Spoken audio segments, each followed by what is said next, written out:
Another example of the power of human hope and the placebo was demonstrated by a group of doctors when they did a placebo heart surgery. Ano yung placebo heart surgery?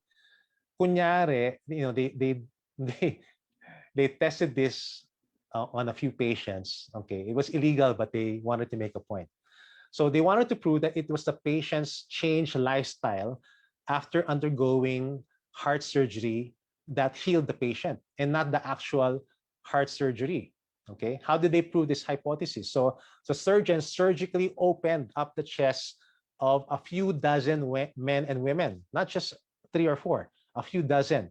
And without doing a bypass, so they were tulog sila, di ba? They were out, naka anesthesia. So tulog sila. What they did was they just hiniwa lang and then sinara. Walang ginawa sa puso. Okay? They closed them up, but they were told, sorry, they lied. They were told that they had a bypass. Okay?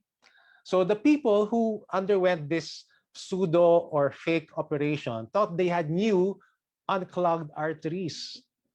So what did they do? They were told, dapat mag-diet ka na, new lifestyle.